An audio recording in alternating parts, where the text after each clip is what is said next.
Vamos a orar. Amado Padre Celestial, en esta noche hemos venido a edificar nuestra vida, nuestra casa. Sabemos, Señor, que vienen lluvias, que se desbordan ríos, que soplan vientos, pero nuestra casa no va a caer porque está construida en Cristo Jesús.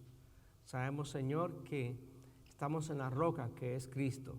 Escuchamos, atendemos, aprendemos, discernimos y amamos tu palabra en el nombre de Cristo Jesús. Amén. Bien, el tema de hoy es muy crucial para el creyente y solamente vamos a hablar de cristología. Sabemos que en sí esta palabra significa el estudio de Cristo, del ungido, del que fue llamado por Dios para hacer la obra redentora y cumplir con los propósitos de la misión por cual lo envió el Padre. Y justamente si malinterpretamos esta figura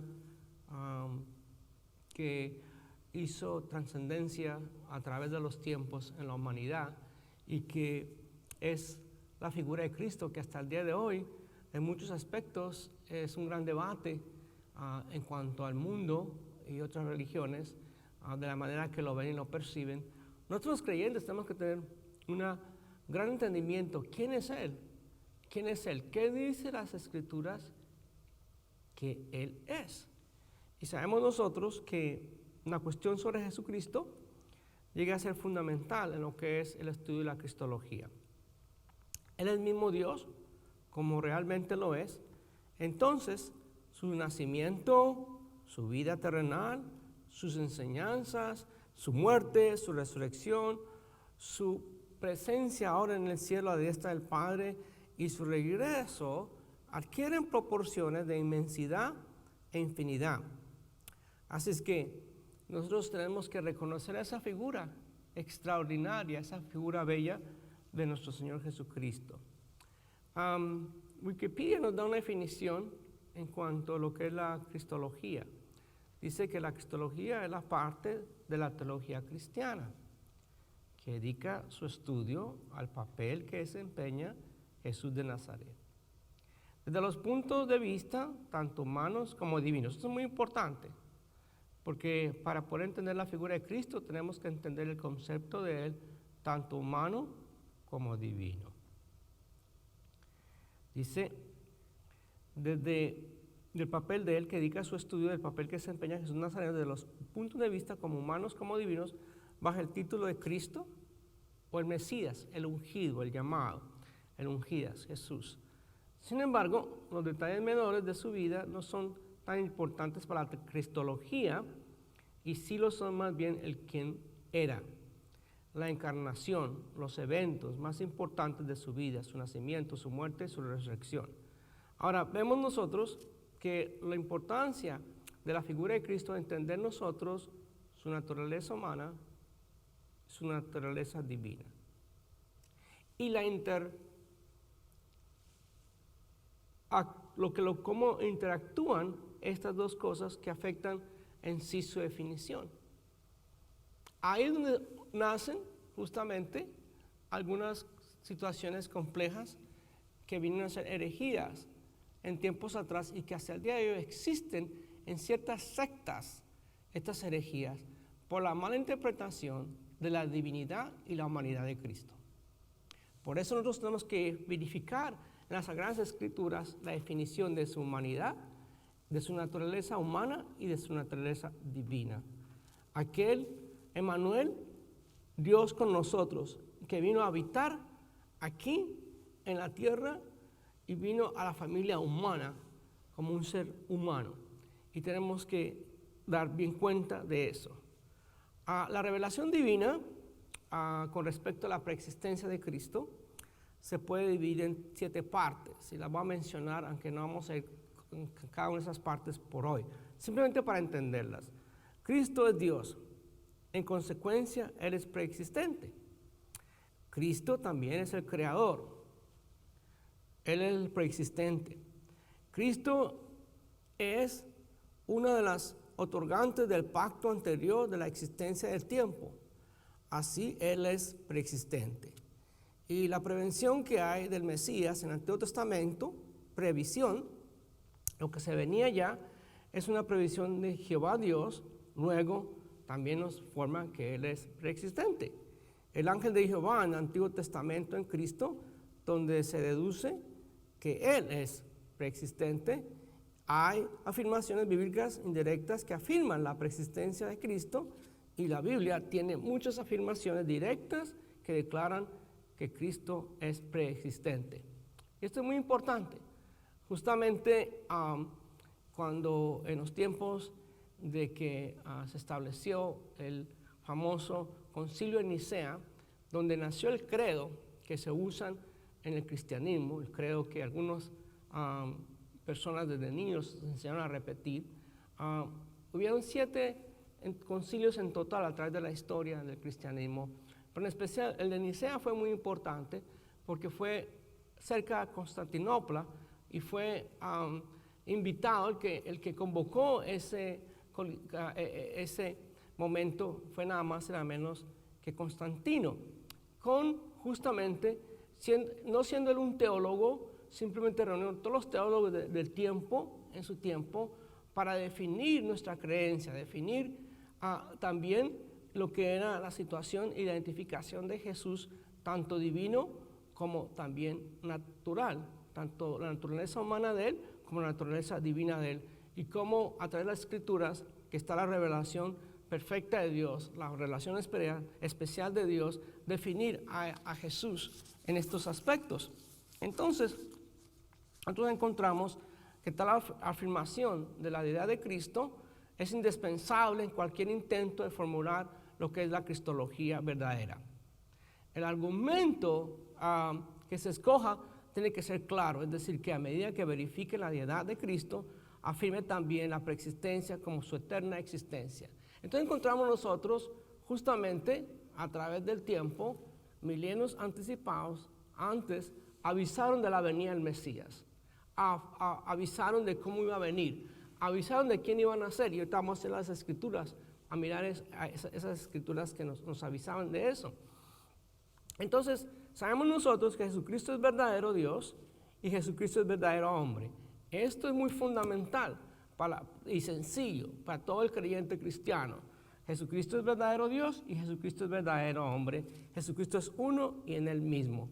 Muy importante este concepto, muy importante, porque se desplazaron en una época algunas herejías que decían que Jesús en realidad era humano, pero no divino. Negaban su deidad.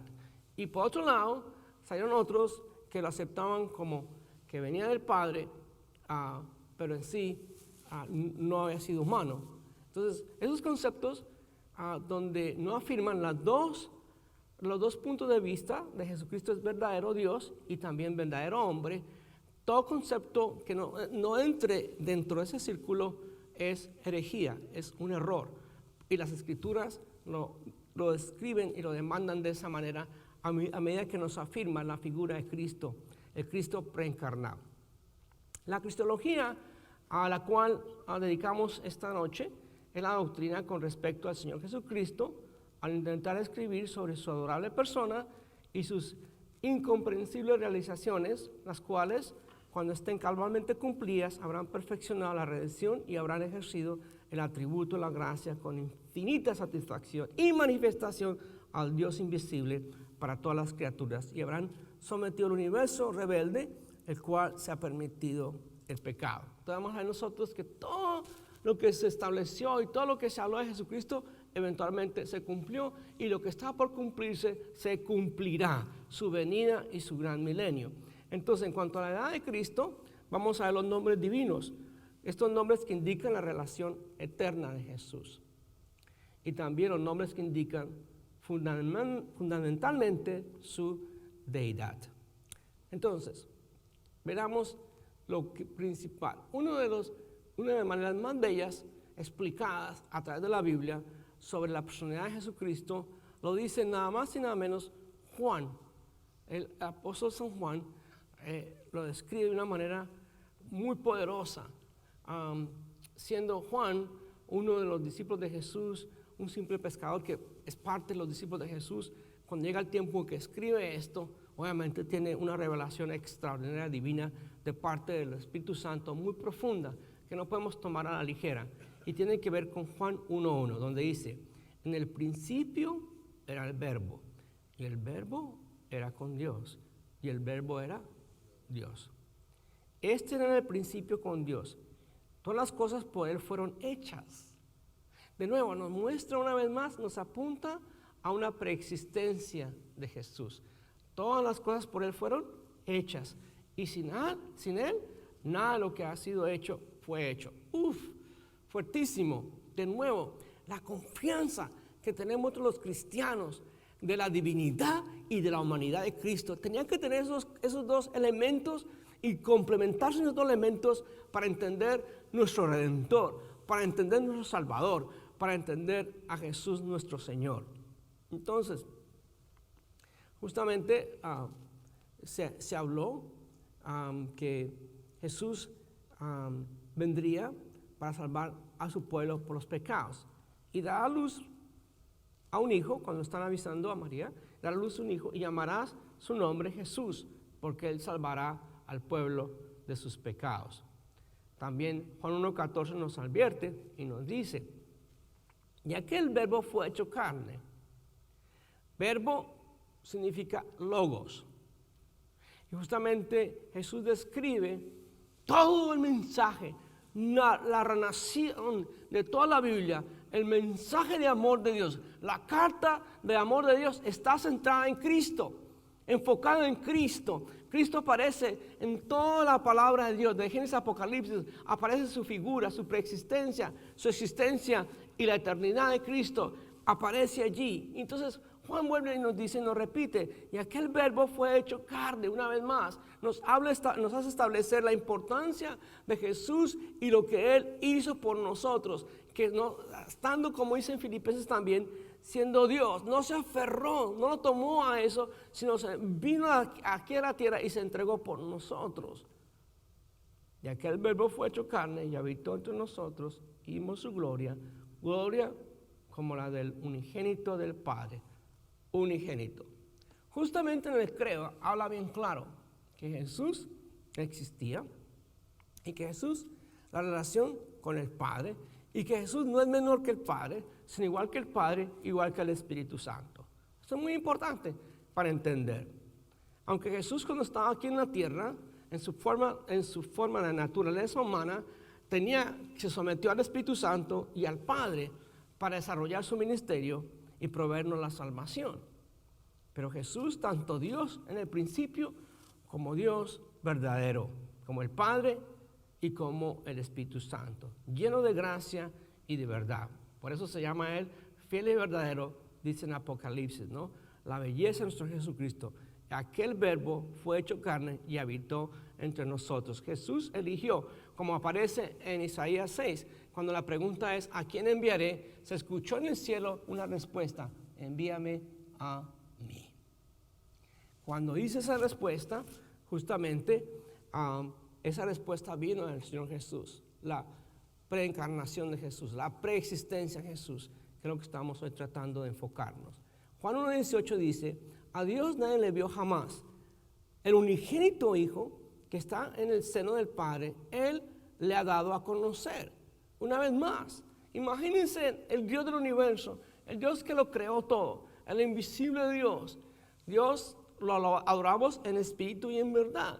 ¿Cómo podemos verlo? Bueno, aquí vemos nosotros lo que nos responde la palabra de Dios. A Dios nadie le vio jamás. El unigénito Hijo que está en el seno del Padre, Él le ha dado a conocer. Y si Jesús le ha dado a conocer, es porque Él lo vio, es porque es parte, porque es la parte de la Trinidad. Colosenses 1:15 nos dice, reconciliación por medio de la muerte. Él es la imagen de Dios invisible, el primogénito de toda creación. Este versículo, una vez más, nos afirma quién es Jesús, nos afirma la relación con el Padre y por qué Él es el primogénito de toda la creación y la imagen de Dios invisible. Pero eso es importante, que dentro del credo dice Jesucristo el Hijo de Dios, engendrado, no creado. Porque las herejías, y hay sectas en nuestros días de hoy, que niegan que Jesús fue engendrado. Dicen que fue creado en tiempos atrás. Entonces, si Jesús fue creado, pierde la esencia de la participación de la Trinidad. Y es por eso importante entender que fue engendrado, fue enviado y nació de una virgen. Colosenses 2, 9 y 10 nos dice, porque en él habita corporalmente toda la plenitud de la deidad. De nuevo, ni el Padre es mayor que el Hijo, ni el Hijo mayor que el Padre, ni el Espíritu mayor que el Padre o el Hijo. Pero en sí, Jesús, como la figura central de la Trinidad, atrae el entendimiento de la salvación por la humanidad, por el cual lo envió el Padre. Entonces, porque en él habita corporalmente toda la plenitud de la deidad, y vosotros estáis completos en él, que es la cabeza de todo principado y potestad. Por eso cuando tenemos la comprensión y tenemos nosotros la interpretación correcta de la persona de Jesús y su propósito de él, entonces entendemos claramente nuestra salvación y nuestro propósito en él. Es así de sencillo. Si nosotros negamos o no entendemos o malinterpretamos la figura de Jesucristo, entonces nuestra fe está en un momento delicado y vulnerable. Por eso es importante fortalecer nuestra fe, entendiendo que en Él estamos nosotros y que en Él estamos completos y que es la cabeza de todo principado y potestad. Hebreos 1:3 nos dice, una vez más, nos identifica de Él y su personalidad y nos identifica su carácter, el cual siendo el resplandor de su gloria, Jesús, y la imagen misma de su sustancia, Jesús, y quien sustenta todas las cosas con la palabra de su poder, Jesús, habiendo efectuado la purificación de sus pecados por medio de sí mismo, se sentó a la diestra de la majestad en las alturas. ¡Qué poderoso entender esto y poder uno saborear esta preciosa revelación de parte de Dios para nosotros en Hebreos 1:3. Y Romanos 8:29 vuelve y nos repite, porque los que antes conoció también los predestinó para que fuesen hechos conforme a la imagen de su Hijo. Por eso nosotros, cuando Dios Padre nos ve a través de la imagen de su Hijo Jesucristo, para que en Él sea el primogénito entre muchos hermanos. Y regresando a Hebreos, vuelve y nos dice el 5 y el 6, el Hijo superior a los ángeles, porque a cuál de los ángeles dijo Dios, jamás, mi hijo eres tú, yo te he engendrado hoy, y otra vez yo seré a él padre, y él me será mi hijo. Y otra vez, cuando te introduce al primogénito del mundo, dice, adórale todos los ángeles de Dios. Una vez más, el testigo fiel, el primogénito. Muy importante este nombre, el primogénito de los muertos. ¿Qué significa esto? Que antes de Jesús, todo el que moría, moría. Pero ahora que Jesús vino a la tierra, murió y resucitó por nosotros, vino a ser el primogénito de los muertos y el soberano de los reyes de la tierra, el cual nos amó y nos lavó nuestros pecados con su sangre. Y obviamente fue profetizado desde el Antiguo Testamento, está lleno de las profecías, cientos de profecías que hablan directamente sobre el Mesías y su venida. Y una de estas es muy clara, encontramos en Isaías 9:6 con exactitud. Aproximadamente 700 años antes de Cristo viniera a la tierra, como un niño, fue esta profecía, porque un niño nos es nacido, hijo nos es dado, el principado sobre su hombro, y se llamará su nombre admirable, consejero, Dios fuerte, Padre eterno, príncipe de paz. Imagínense esta figura de Cristo como admirable. Siendo admirable, fue despreciado, escupido, golpeado, burlado, bofeteado, siendo él admirable. Como consejero, fue burlado, hicieron mofa. Como Dios fuerte, terminó en la cruz.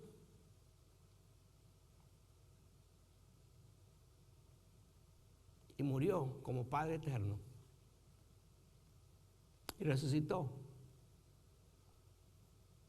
Siendo el príncipe de paz, sobre él estuvo tu pecado y mi pecado. Y lo asumió ahí en la cruz por ti y por mí. Parece irónico que el admirable consejero, Dios fuerte, Padre eterno, príncipe de paz, pasara todas esas adversidades.